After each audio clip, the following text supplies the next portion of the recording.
नमस्कार दोस्तों, स्वागत है आपका हमारे चैनल लॉर्ड्स ऑफ चालीसा में। प्रिय भक्तों, हिंदू धर्म में भगवान गणेश को प्रथम पूजनीय और विघ्नहर्ता कहा जाता है।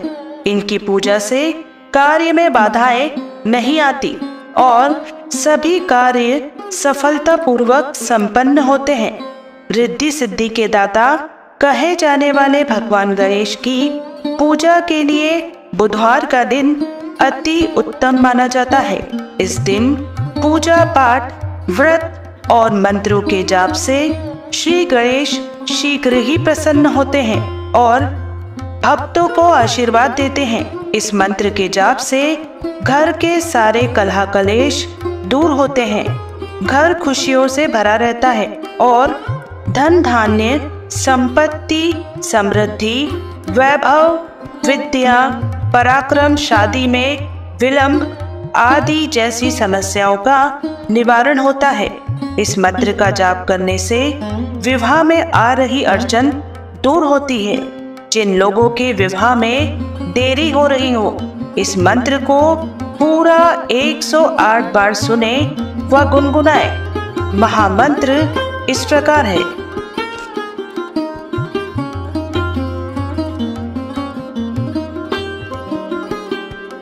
ओम श्री गं सौम्याय गणपतये वरद सर्वजन में विश्वरूपाय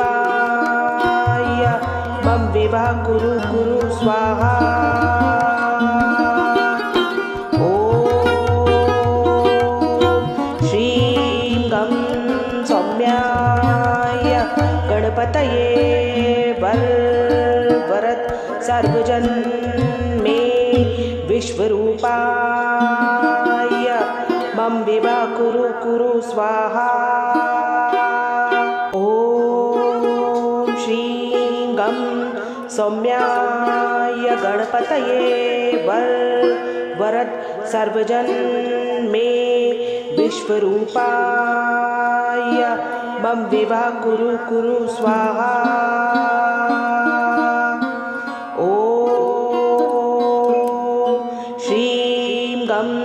सौम्याय गणपतये वरद सर्वजन में विश्वरूपाय मम विवाह कुरु स्वाहा। ओम श्री गं सौम्याय गणपतये वरद सर्वजन में विश्वरूपाय मम विवाह कुरु स्वाहा। ओम श्री गं सौम्याय गणपतये वरद सर्वजन में विश्वरूपाय मम विवाह कुरु स्वाहा।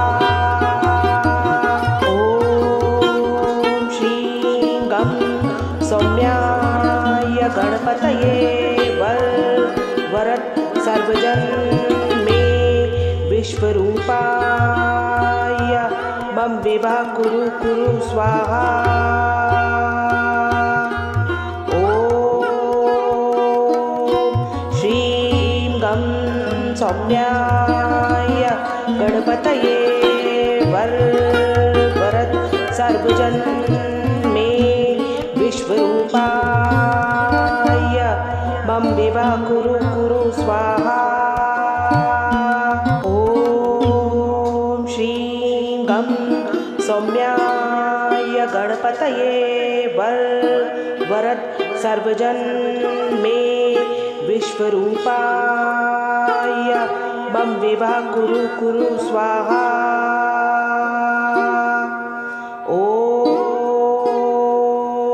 श्री गं सौम्याय गणपतये वरद सर्वजन में विश्वरूपाय मम विवाह कुरु स्वाहा। ओम श्री गं सौम्याय गणपतये वरद सर्वजन मे विश्वरूपाय मम विवाह कुरु स्वाहा।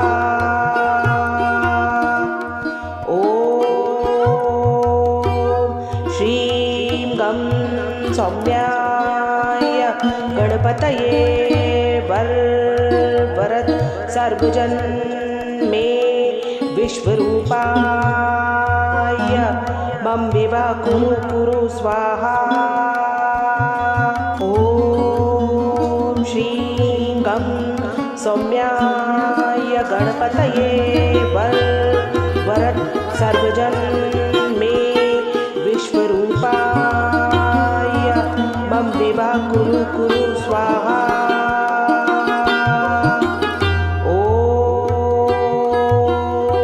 श्रीं गं सौम्याय गणपतये वरद सर्वजन मे विश्वरूपाय मम विवाह कुरु स्वाहा। ॐ श्रीं गं सौम्याय गणपतये वरद सर्वजन मे विश्वरूपाय मम विवाह कुरु स्वाहा। ॐ श्रीं गं सौम्याय गणपतये वरद सर्वजन मे विश्वरूपाय मम विवाह कुरु स्वाहा। ॐ श्रीं गं सौम्याय गणपतये वरद सर्वजन मे विश्वरूपाय मम विवाह कुरु स्वाहा। ॐ श्रीं गं सौम्याय गणपतये वरद सर्वजन मे विश्वरूपाय मम विवाह कुरु स्वाहा। ॐ श्रीं गं सौम्याय गणपतये वरद सर्वजन मे विश्वरूपाय मम विवाह कुरु स्वाहा। ॐ श्रीं गं सौम्याय गणपतये वरद सर्वजन मे विश्वरूपाय मम विवाह कुरु स्वाहा। ॐ श्रीं गं सौम्याय गणपतये वरद सर्वजन मे विश्वरूपाय मम विवाह कुरु स्वाहा। ॐ श्रीं गं सौम्याय गणपतये वरद सर्वजन मे विश्वरूपाय मम विवाह कुरु स्वाहा। ॐ श्रीं गं सौम्याय गणपतये वरद सर्वजन मे विश्वरूपाय मम विवाह कुरु स्वाहा। ॐ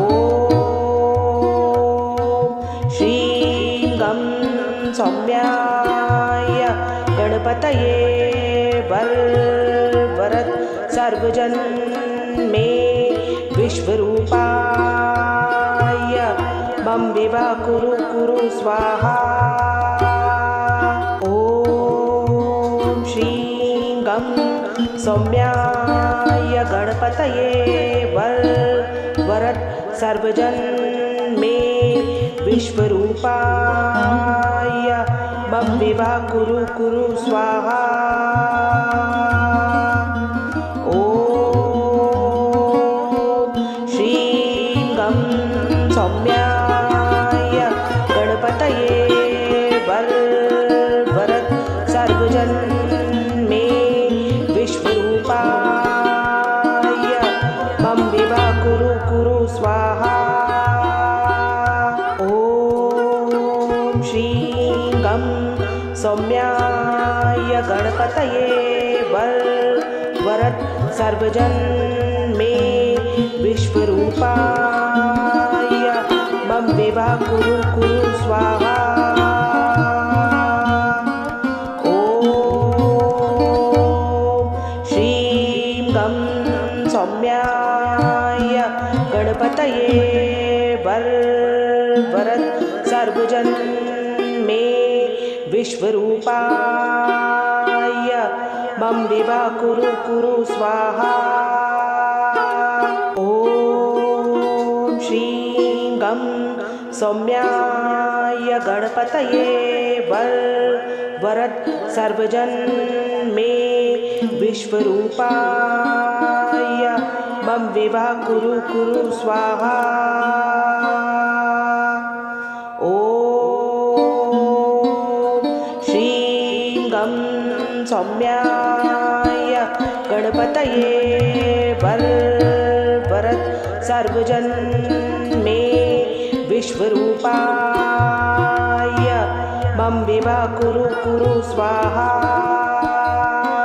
ॐ श्रीं गं सौम्याय गणपतये वरद सर्वजन मे विश्वरूपाय मम विभा कुरु कुरु स्वाहा। ॐ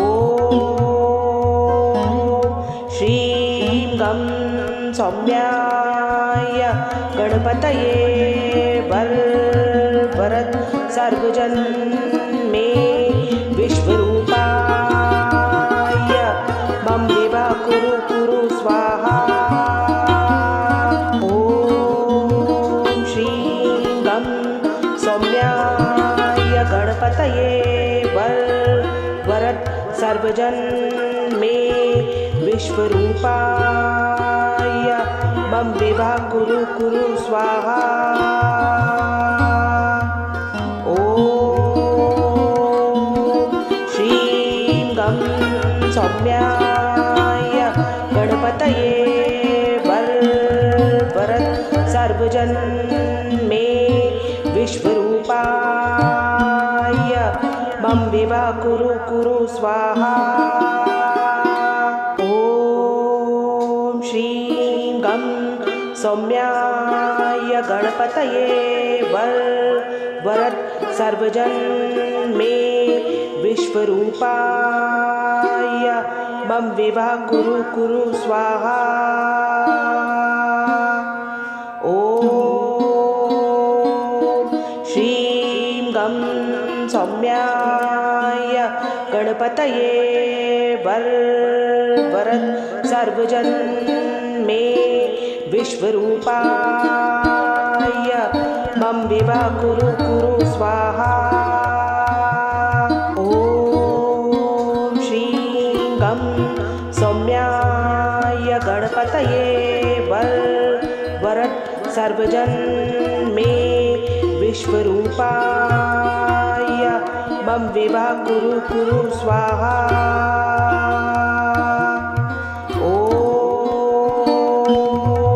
श्रीं गं सौम्याय गणपतये वरद सर्वजन मे विश्वरूपाय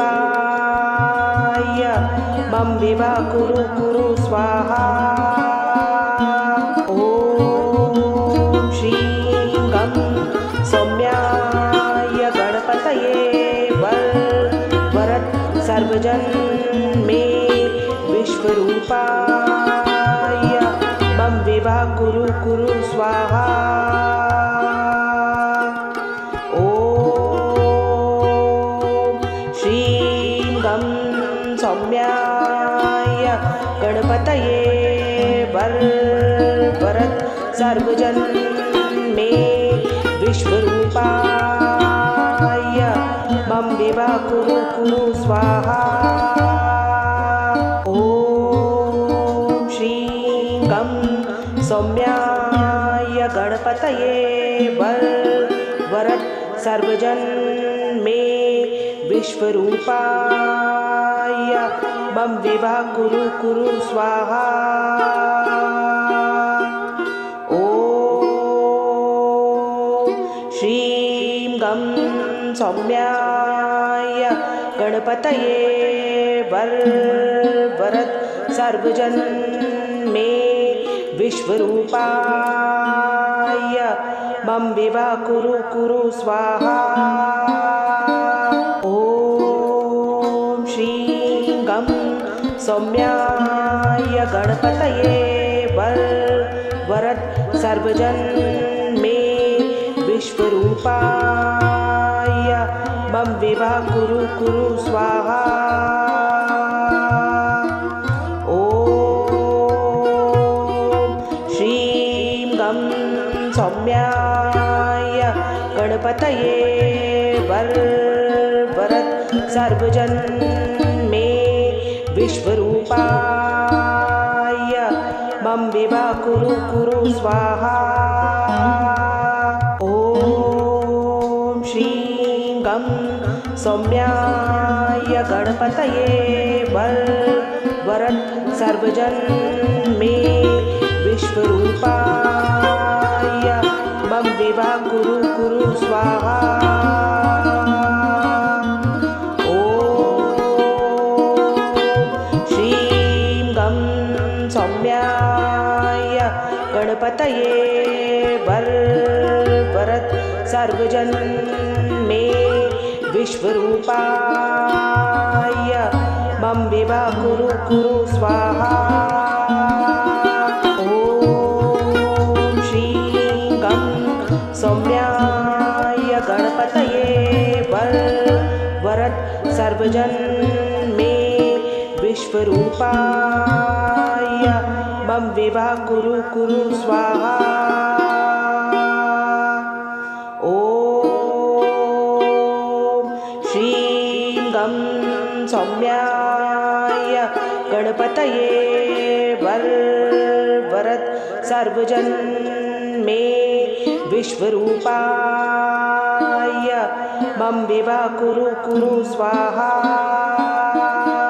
ओम श्रीं गं सौम्याय गणपतये वरद सर्वजन मे विश्वरूपाय मम विवाह कुरु कुरु स्वाहा। ओम श्रीं गं सौम्याय गणपतये वरद सर्वजन मे विश्वरूपाय मम विवाह कुरु कुरु स्वाहा। ओम श्रीं गं सौम्याय गणपतये वरद सर्वजन मे विश्वरूपाय मम विवाह कुरु कुरु स्वाहा।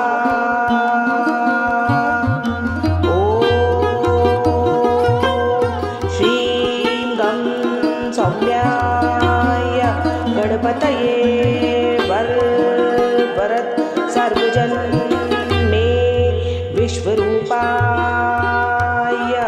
मम विवाह कुरु कुरु स्वाहा।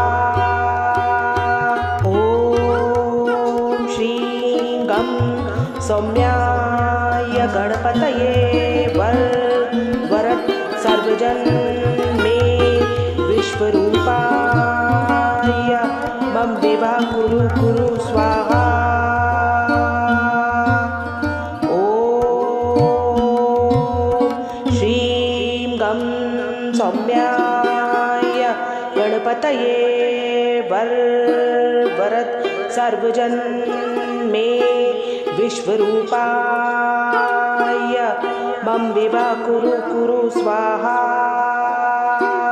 ॐ श्रीं गं सौम्याय गणपतये वरद सर्वजन मे विश्वरूपाय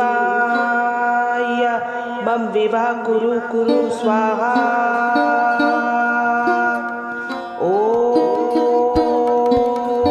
श्रीं गं सौम्याय गणपतये वरद सर्वजन मे विश्वरूपाय मम विवाह कुरु स्वाहा। ॐ श्रीं गं सौम्याय गणपतये वरद सर्वजन मे विश्वरूपाय मम विवाह कुरु स्वाहा। ॐ श्रीं गं सौम्याय गणपतये वरद सर्वजन मे विश्वरूपाय मम विवाह कुरु स्वाहा। ॐ श्रीं गं सौम्याय गणपतये वरद सर्वजन मे विश्वरूपाय मम विवाह कुरु स्वाहा। ॐ श्रीं गं सौम्याय गणपतये वरद सर्वजन मे विश्वरूपाय मम विवाह कुरु स्वाहा। ॐ श्रीं गं सौम्याय गणपतये वरद सर्वजन मे विश्वरूपाय मम विवाह कुरु स्वाहा। ॐ श्रीं गं सौम्याय गणपतये वरद सर्वजन मे विश्वरूपाय मम विवाह कुरु स्वाहा। ॐ श्रीं गं सौम्याय गणपतये वरद सर्वजन मे विश्वरूपाय मम विवाह कुरु स्वाहा। ॐ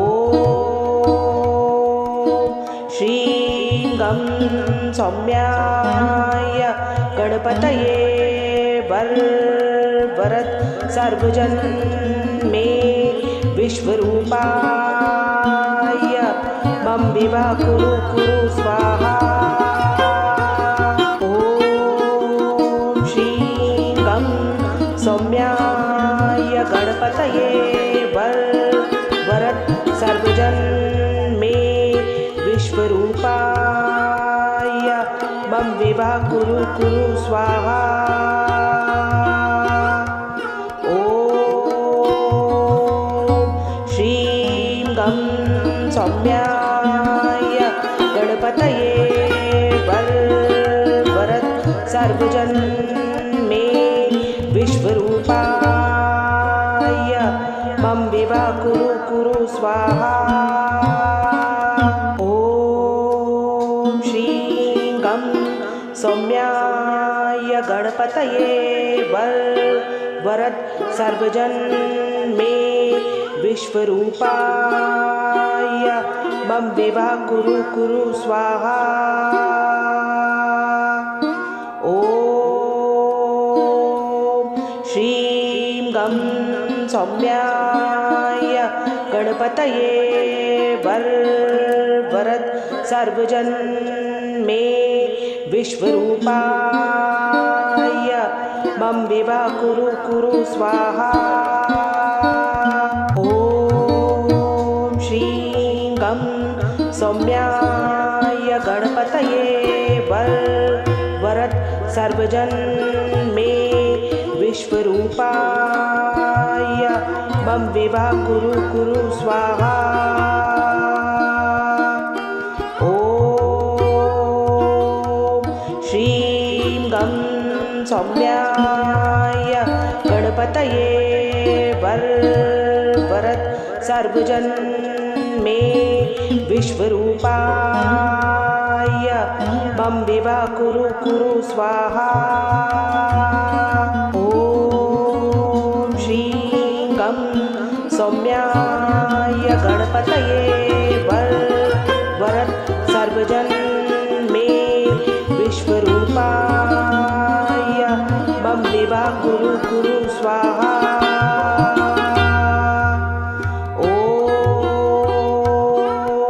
श्रीं गं सौम्याय गणपतये वरद सर्वजन मे विश्वरूपाय मम विवाह कुरु कुरु स्वाहा। ॐ श्रीं गं सौम्याय गणपतये वरद सर्वजन मे विश्वरूपाय मम विवाह कुरु कुरु स्वाहा। ॐ श्रीं गं सौम्याय गणपतये वरद सर्वजन मे विश्वरूपाय मम विवाह कुरु कुरु स्वाहा। ॐ श्रीं गं सौम्याय गणपतये वरद सर्वजन मे विश्वरूपाय मम विवाह कुरु कुरु स्वाहा। ॐ श्रीं गं सौम्याय गणपतये वरद सर्वजन मे विश्वरूपाय मम विवाह कुरु कुरु स्वाहा। ॐ श्रीं गं सौम्याय गणपतये वरद सर्वजन मे विश्वरूपाय मम विवाह कुरु कुरु स्वाहा। ॐ श्रीं गं सौम्याय गणपतये वरद सर्वजन मे विश्वरूपाय मम विवाह कुरु कुरु स्वाहा। ॐ श्रीं गं सौम्याय गणपतये वरद सर्वजन मे विश्वरूपाय मम विवाह कुरु कुरु स्वाहा। ॐ श्रीं गं सौम्याय गणपतये वरद सर्वजन मे विश्वरूपाय मम विवाह कुरु कुरु स्वाहा। ॐ श्रीं गं सौम्याय गणपतये वरद सर्वजन मे विश्वरूपाय मम विवाह कुरु कुरु स्वाहा। ॐ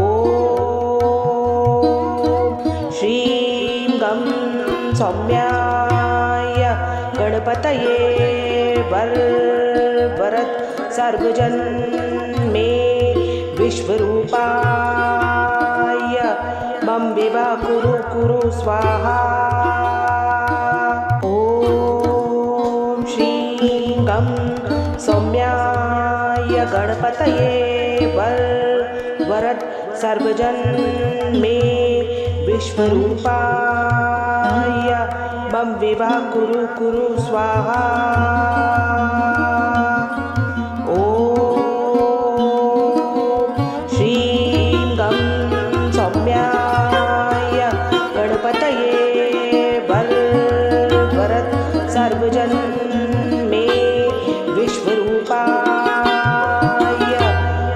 विवा कुरु कुरु स्वाहा।